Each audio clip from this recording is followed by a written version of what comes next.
You want to learn how to do a dark, natural stone with minimal effort in a short period of time? Stay tuned and watch me make a gorgeous finish with the new Stone Coat Countertop Platinum Epoxy.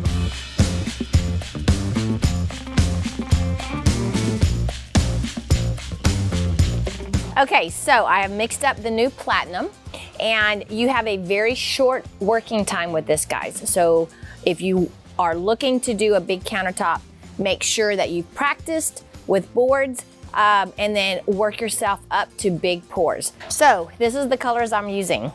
Black, white, opaque dye from Alumilite. Diamond Dust, my favorite, from Stone Coat Countertops. And white mica powder from Stone Coat. And then we're using the Pewter mica powder, all from Stone Coat. They're Alumilite products, but Stone Coat is selling them. So here we go. I'm going to just come out here and I'm going to kind of grease my board. Like I said, you have your open time on this product is a lot less than your normal product. So have an idea of what you want to do before you start your project. It doesn't mean you can't go off the grid a little bit during your process, but have it in your mind kind of the way that you're going to want to do this. All right, got that on there. I'm going to take the rest of it, the leftover, and I'm just going to kind of lay it down. This is a very quick pour. Don't overthink it. Just get your products out on the board. So now what I want to do is come back and just randomly add my colors in. You can have bigger areas of color. However, like I said, don't overthink it.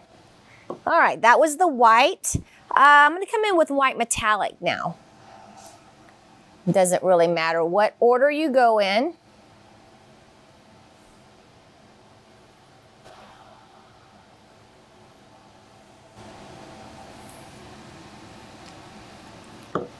And this is the Pewter. I really like this finish because it's using monotone colors. And those colors right now seem to be super popular, your grays and your whites. Diamond dust, guys. Can't ever have too much diamond dust. Well, I guess you can, but not in my world, you can't. All right, cool. All right, now take your very expensive tool, your hand, and let's just meld those colors together. Now I'm just melding very lightly. I'm not pushing that product too hard on the surface. Getting my edges. I'm not overworking. You want this product to work on its own. Get your edges. Now you're going to notice these products are going to kind of start fighting themselves a little bit and causing some really cool effects. Now, when I use the Platinum, I don't add a lot of heat. You don't have to torch it a lot. But you'll notice when you do torch it, it's going to start giving some really stone-like reactions. I really love that look. All right. So now I think I'm going to add a little bit of, can't get my stick up, a bronze color. Actually, this is a dark copper. And I just want to add a little bit of this, just to kind of give it a little bit of extra color and a little bit of depth. So I'm going to run it through here.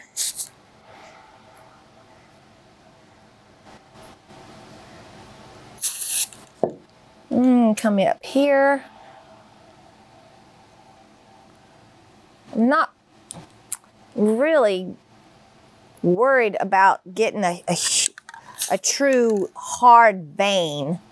I just want this color to kind of run through the the finish. And then I'm gonna add a little bit of white.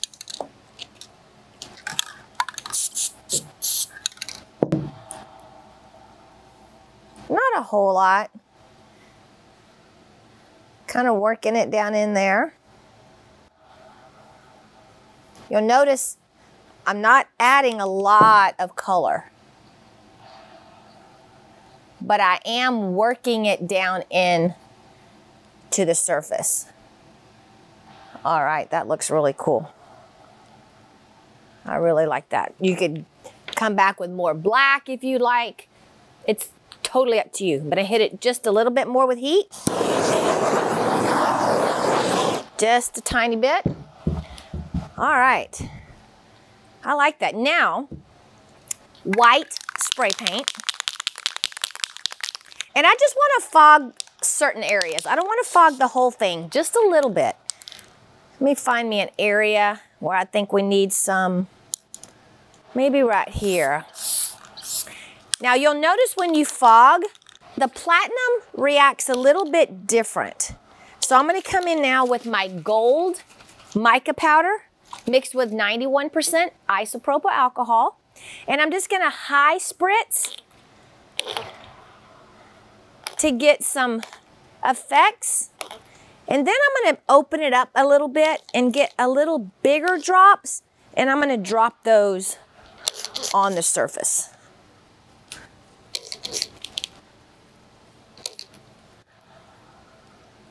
Okay, I really like that. Very cool. All right, I'm gonna let that set just a little bit. Watch it. You have to give the paint time to react with the products. If I go in immediately and start trying to manipulate this, I'm gonna mess it up. So I need to give it a little bit of time. Even though I'm on a timetable, a time limit, I should say, I need to give it a little bit of time to work. Okay, so I'm really liking this finish. If you want to come in and get a little more distinct with your veins, you can absolutely do that. Let's just see. Let me just come back in here with a little bit more of that coppery color. I want to define this vein a little bit more. All right. Now I'm going to come in with clear alcohol, because I do like how this is working over here with the white spray paint. I just want it to fracture just a little smaller, but I don't want to add any more color to the surface. So I'm just going to come back with clear alcohol set at a very fine mist, and I'm just barely misting it. I'm really not hitting it hard.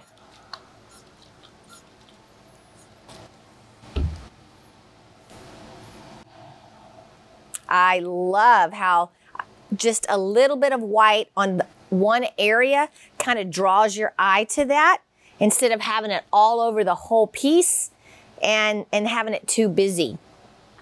I think I'm going to actually add a little bit of black in my bottom corner and just let you guys see what it looks like when you fracture black. All right, so I'm gonna do the same thing that I did with the white. I'm gonna just barely fog any black. And good thing I only want a little bit, because my can's empty. And I'm gonna fracture that. Oh my goodness. All right, so now one thing that you need to understand about the platinum, when you hit that threshold, when you hit that point of it starting to set up, your fracturing will not work. So make sure you do your fracturing early on in your pour. If you wait too late, you'll just get little blobs of spray paint on top of your surface. Okay, guys, I love this. This is a fantastic finish. I'm gonna hit it one more time, just a tiny bit with some heat. And I'm done. Checking my edges. All right. So we created a beautiful finish in way less than 10 minutes. So if I had this on a really long surface, I would probably have 2 people. One person would be coming and laying down the product. I would come behind with my hands.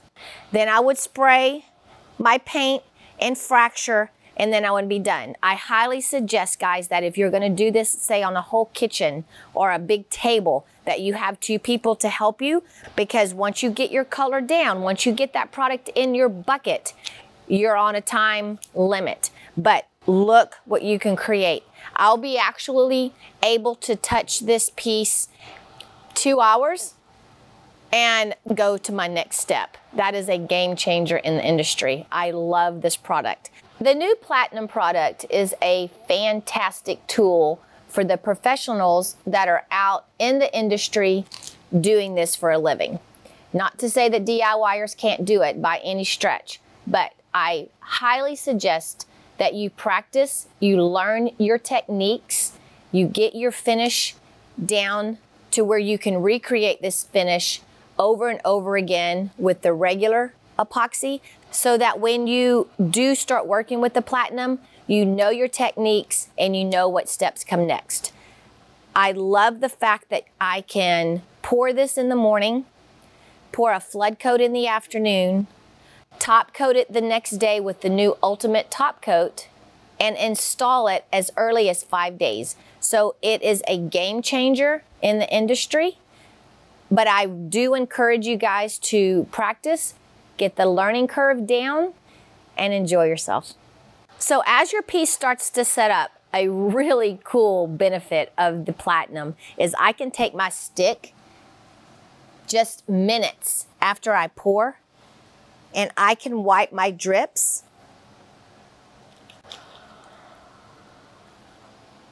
And it's gonna quit dripping very quickly. And now there is no sanding my drips off the edge. This is a fantastic benefit if you're doing pour on site, because it's really hard to get those drips off of an existing countertop with a sander. This is your friend. Okay, so we have poured this finish, and it's been, about 4 hours, I guess. And you can see now I can touch it. We've actually taped off a section, because now I want to show you guys how I love to apply the new Ultimate Top Coat. It'll take this stone high gloss finish and give it a very natural sheen, a matte type sheen that's going to diffuse the light and really make this a true authentic looking rock finish. So it's a 2-to-1 mixture. A little bit goes a long way. Now, you're gonna need to, as with the Platinum, you're gonna need to get some practice with this. There is a learning curve so that you don't have lap lines. I use about a ½ ounce per square foot. I'll put it on, and then I'll go back and do a dry roll method, which I'll show you guys here in just a second. So when I get started, I'll take the weenie rollers. Now on this small area, I'm just gonna use the little 4-inch weenie rollers, but most of the time I use the 6-inch, and they're 1/4-inch nap. What I'll do before I ever get started though is take a piece of tape, anchor it down, and then I'll take and I'll de-shed my roller. This is very important because you don't want fuzz to get in to your finish.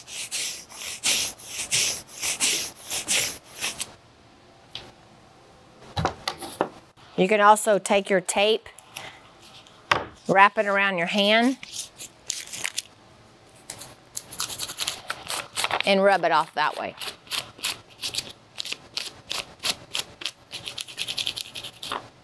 All right. Okay, so we're gonna mix up the mixture 2-in-1. It's very important that you really mix part A up very well. Not necessarily shake it, because you're gonna entrain a lot of bubbles, but if you can very gently mix it in, because what happens is the mattifying agents all settle to the bottom, and then your last pour, when you use the last part of your material, you're gonna have a lot of agents in there. So each time you use it, it's super important to really mix it up very well. If you know you're gonna use a lot at one time, I would even take the whole bottle, dump it out, stir it up really, really well, pour it back into your bottle. Now you know it's really mixed up well. Okay, so we're gonna do 2 ounces. Now you don't wanna mix up more than what you're gonna need because there is a very short open time with this. And you'll tell when you get to that point because you'll really start seeing lap lines and you'll feel the surface to get really sticky, and you'll hear your roller as you roll through it make a popping noise. So you know you've kind of hit that threshold. Sorry, didn't eat my Wheaties this morning. All right, so that was 2 and 1. Now to that's 3 ounces. So to that 3 ounces, so I'm gonna add 1 capful of water. You want it to be the consistency almost of Elmer's glue.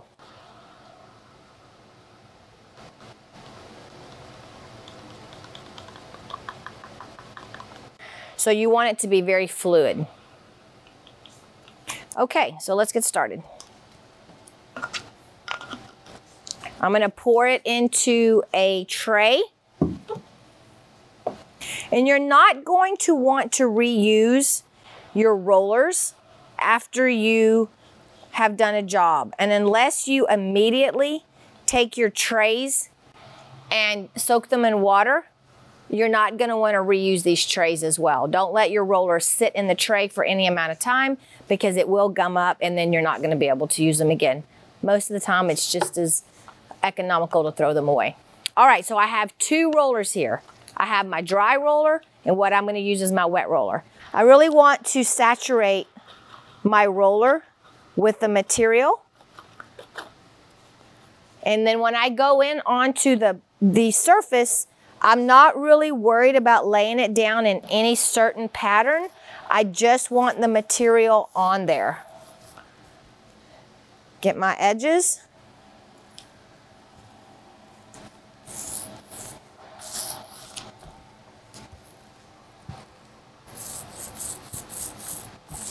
Now that it's on, I'm gonna come back with my dry roller. Now when I have my dry roller, I am barely putting any weight at all. I'm almost just letting the weight of the roller itself go on the surface. Get my edges.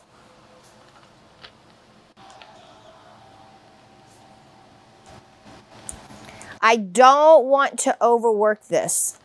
And I don't want to do this. I don't want to start in the middle and put my roller down and start because you're going to see lap lines there. I want to come back out and go out.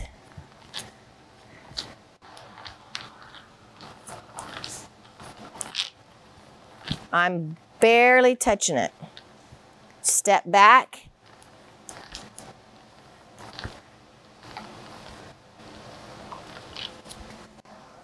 And look for any lap lines at all.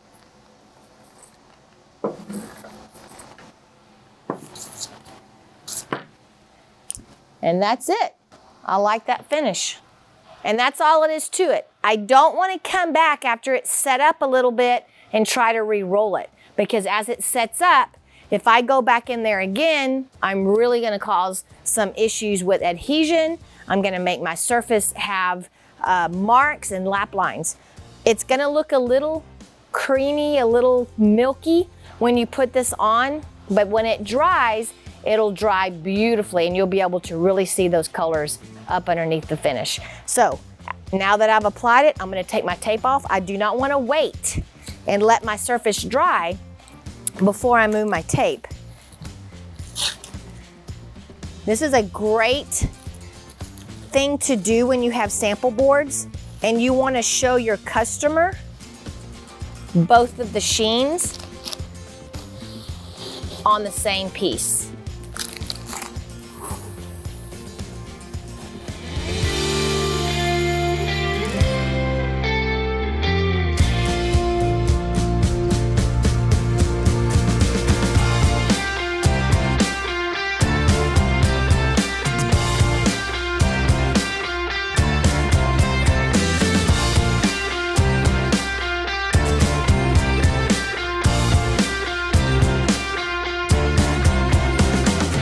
I hope you like this finish. I hope you like the steps and the explanation that we went through to show you guys how to work with the new Platinum product. If you do, give me a thumbs up, hit the bell, subscribe to our channel so that you'll be notified when we put out more material. And leave me some comments. Tell me maybe what you would do differently, what colors maybe that you would add. Remember guys, don't be scared. Move forward and be creative.